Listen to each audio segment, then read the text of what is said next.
In 2019, I got into a car accident and injured my left leg severely. My ex-girlfriend was the one driving and was responsible for the accident because she was fighting with and yelling at me in the car over a minor issue. I advised her to either stop fighting or stop driving, but she was reckless and didn't care that she was risking not only my life but hers as well. I suffered for months because of my leg. I had a severe infection resulting in amputation and had to use assistant tools to move. My ex-girlfriend became distant, and my parents were my main caregivers.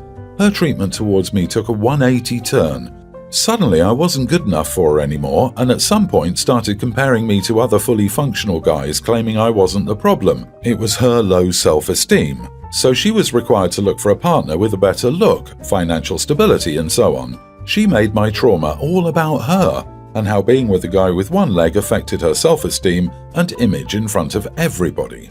She broke things off with me and our relationship was supposed to end that day, but I foolishly spent months upon months begging and convincing her that we were meant to be together.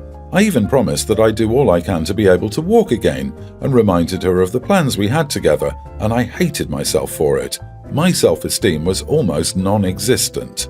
I was dealing with PTSD on top of that. I messed up and resorted to medication to ease the pain.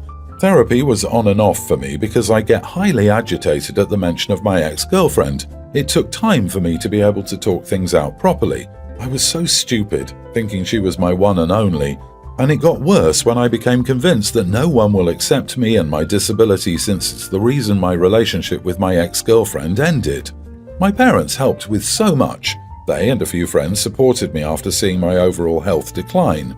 In the past 6 months, I was given the opportunity to walk again after getting a prosthetic leg. It's long overdue, but money was the main problem. I'm a lot better now, my health is getting better, my mental health improved, and I gained more self-confidence. My ex-girlfriend reached out to one of my friends wanting to talk to me about getting the prosthesis and bettering my health. My friend was like a messenger between us, but I kept her in the dark so she knew nothing more than what my friend knows. I made it clear that I have no intentions to speak to her or discuss my health with her. My friend was respectful and stopped talking to her about me. She visited my mum last week and left her number with her expecting me to call. I was stunned that she was talking to my mom. My mom told me that my ex was out of town and was low contact with everyone and couldn't check in on me despite wanting to.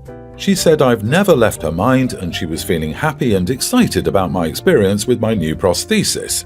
Right now, she's waiting for me to call so we can get together and talk, but I don't feel comfortable with the idea. I gotta say I felt nostalgic and wanted to call her number a few times, but something prevented me from doing so. It's been a week and I didn't call her. I'm not sure if I still have feelings for her. My family says I should talk to her. After all, we've known each other for 7 years. It's clear she wants to connect, but I just don't think this is what I want. How should I deal with this pressure? Don't do it. If she can leave you in your time of need once, she will absolutely do it again. You owe her nothing. The people pressuring you to have a relationship with her are free to form their own connection with her, but that's not your responsibility.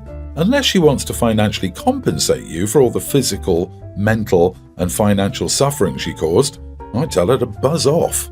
OP, you lost your leg, not your dignity. She showed you who she was the first time. Believe her. You deserve better.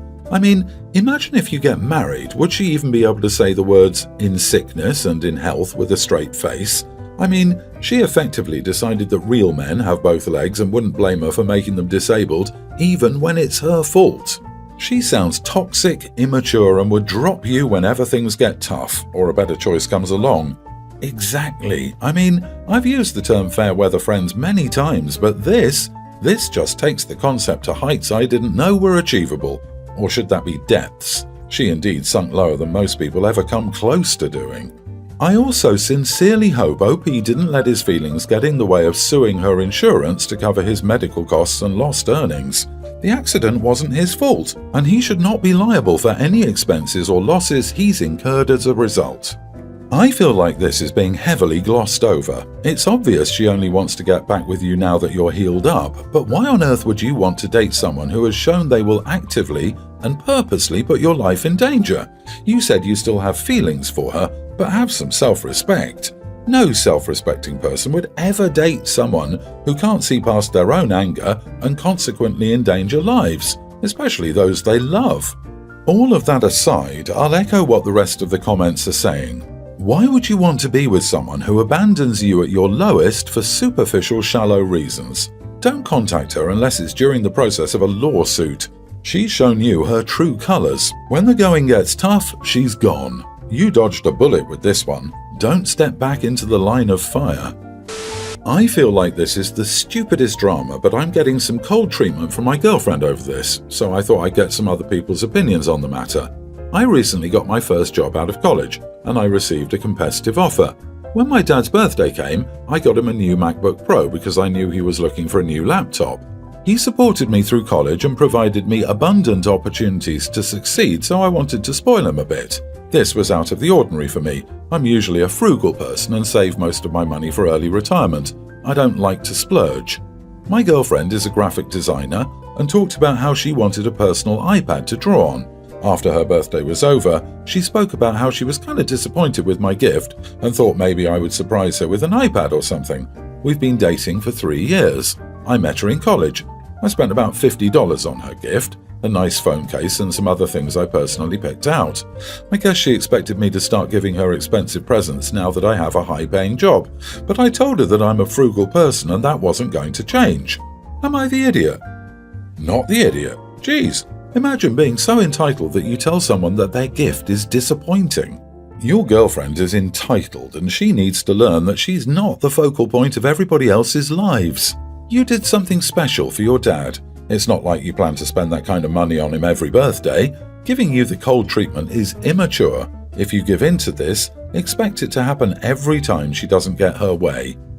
LOL, not the idiot. Your parents financially and emotionally supported you your whole life.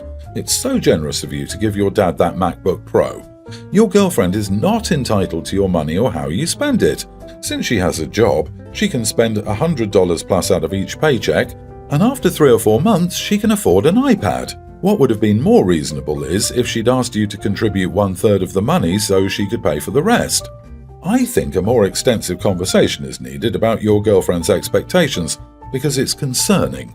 By the way, this is coming from a girl who makes significantly more than her boyfriend. I'm generous with gifts. His birthday gift last year was about $150. But if my boyfriend expected an iPad, I tell him bluntly that he's out of line.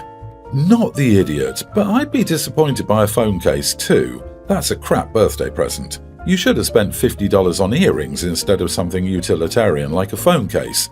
You're not frugal if you spend $50 on a phone case, plus crap, by the way. A good phone case begins at around $50. Not the idiot. Your dad is your dad. He fed, clothed you and brought you up, assuming you have a good relationship based on what you've said. Yes, she's your girlfriend, and yes, maybe after 3 years together, and now in a better job, she might expect more than $50 on a gift, but that isn't your problem, it's hers. She can't be mad at you for not getting her something that she didn't directly tell you she wants you to get her. What does she get you for your birthday? Graphic design is a good enough paying job, not that you should expect the same, but if she wants to give you the cold treatment, then consider her efforts towards you. My sister, 30 female, recently had a baby. Early in her pregnancy, she learned of complications, and it terrified her. Not least of all because our mom died shortly after giving birth to me, and it's always seemed like the labour was at least partly to blame. When my sister started to deteriorate, she talked to her husband and me and said she didn't want our stepmother there when she gave birth or while she was recovering, and asked me not to tell them when she went into labour. Her reason was she didn't want to be reminded of what could happen if she died. That her son's stepmother could be like ours was, someone so insecure and paranoid about the fact we didn't want to stop talking or hearing about her that she emotionally tried to suffocate us and beg for the role of mom from us. It was a real minefield growing up, and she was worse with me because I was so young when she entered my life. I was a toddler, and she really wanted to be my mom, but the way she reacted to stuff is why I never saw her in that light. For instance, when my sister and I were singing happy birthday to our mom up in heaven, because as kids we believed that, and she started crying about how it was so mean to do that to her and all this stuff. Our dad never cared. He saw it as her wanting to be there and love us, and none of this was bad. I was 5 during that incident. When I was 10, she broke down sobbing because I wanted to spend the summer with my maternal grandparents. So even though we both know my sister's husband would never let her be forgotten, she was still terrified, and so I did what she asked, and the labour did almost kill her. It was touch and go for a bit, but she pulled through, and then I called our father. The fallout from it has been huge, and I'm being blamed. My dad told me I should have defied my sister's wishes so they could say goodbye to their daughter if anything had happened, and even with my sister saying it was her wishes, he called me an idiot and told me I had hurt my mother. I told him my mother wasn't alive to be hurt, which started another fight. But even some extended family have been saying I should have disregarded my sister's wishes. Am I the idiot? This one is easy. Not the idiot. You cannot reveal someone's private medical information without their permission, with very few exceptions. The only exception I could think of is that they are putting others in danger without their knowledge, like if they have an infectious disease but aren't telling the people exposed to the disease. Since that isn't the case here, you have no right to reveal her private medical information to anyone. You did the right thing. Also, the only ethical choice. Not the idiot. Your sister made her wishes clear and you abided by them. That information wasn't yours to share. You acted completely appropriately, and if your dad doesn't understand why your sister didn't want the stepmom in the delivery room, someone should explain it to him. You're a good sister. OP doesn't state their age, but I get the impression that Dad has had at least 2 decades to figure out why his daughter wouldn't want his wife in the delivery room, and he either doesn't get it or doesn't want to get it. At this point, it might be better to just limit contact with the two of them. Stepmom being so jealous of a dead woman that she managed to turn a kid who was 3 when she came into their life against her is telling of how bad she must have been. Your stepmom sounds like a piece of work. The easiest way for a step-parent to totally alienate their stepchildren is to try to completely erase the parent whose role they're stepping into. It's a selfish, idiot move of her dad to either ignore the issue or actively encourage the unwanted relationship. I was following sister's wishes is a complete sentence. If they have an issue with those directives, they can ask your sister about them after the recovery period. Not the idiot. Even reminding your dad that your mom is not his current wife doesn't make you the idiot. Also, technically sharing that info would be an HIPAA violation. I never have and would never cheat. My guilty conscience is far too high and I don't like anyone enough to deal with all of that. That being said, my husband of 10 years, been together 14, thought I'd been cheating on him. He confronted me a few times, a little too aggressively for my taste, and I thought we were moving past it. I thought I'd explained everything pretty well and he was acting normal. Then we got a random package in the mail for him. I didn't open it, but we had no scheduled deliveries from Amazon and we share an account, so I thought that was weird. Suddenly there was a smoke alarm just above the toilet in the bathroom, and I mentioned it to him and he said yeah and just shrugged it off, acting as normal as usual. I thought it was weird but went about my business. Well, me not being an idiot, I did a little digging and found out it's a hidden camera disguised as a smoke alarm. I'm sickened and disgusted. I confronted him and he says he had to know if I was cheating and thought this was the way. He said it's not like it's anything he hasn't seen and he wasn't doing it for intimate gratification and there are only a few recordings. Like that's supposed to make me feel better. It does not. He says he knows it's wrong, but he loves and cares so much that he did this crazy thing and will never do it again. To me, it sounds like nonsense. That's not love and that's not what you do when you care. So now I'm at a crossroads. He wants to fix things, but the only thing that would fix it is turning back time. I'm so grossed out and he wants me to basically move past it, but it's an actual criminal act I would have to hold on my shoulders forever. He wants me to just move past it, which would mean I would need to be okay with it, which I am not. I feel my conscience weighing because this will break up my family. We have a daughter, and this life we built for 14 years. But I cannot come to terms to be okay with these actions. It took away my privacy, my basic human rights, and he's basically saying I deserved it because I made him think I was cheating. Without actually saying it, but it's obvious. My husband began suspecting me of cheating when he decided to go through an email I've had since middle school. I don't know what prompted this other than being nosy, and found an old unsent letter to an ex from high school. I'm 35 now, so a very long time ago, and we broke up a year before I met him. From that, it seems to have planted the seed and he started spiraling. He knew all passwords to everything. started logging into my Facebook and reading all my conversations, taking whatever he could out of context with whatever conversation he found, confronting me. I showed him my phone, texts, photos. He confronted me another time, saying I must be sending things on Snapchat because it disappears, but I don't even use Snapchat for more than fun filters with my daughter. Then got upset he wasn't in enough Facebook photos, which is dumb because he works a lot, so he's not always in what I post because he's physically not there. From that, it escalated into putting a secret camera in my bathroom to see if I'm taking and sending pictures or something. I'm a long-term relationship type of person. I didn't get married to get divorced. No one should be okay with sweeping something like this under the rug because their SO says to. I'm just trying to get on the right path for my daughter and me because I know staying is saying I'm okay with being filmed secretly just because you said you were sorry. I know that's not okay. Any advice or making me feel less crazy would be helpful. I dated a guy like this. I never had to deal with the whole camera situation, but I couldn't even go to the grocery without him questioning me. If I was there longer than he thought I should be, he would aggressively accuse me of cheating, and I can assure you there was never anything that happened to prompt that behavior from him or suspicion. It was awful. It got to the point that he made up a fake story about some girl messaging him, saying I was talking to her boyfriend.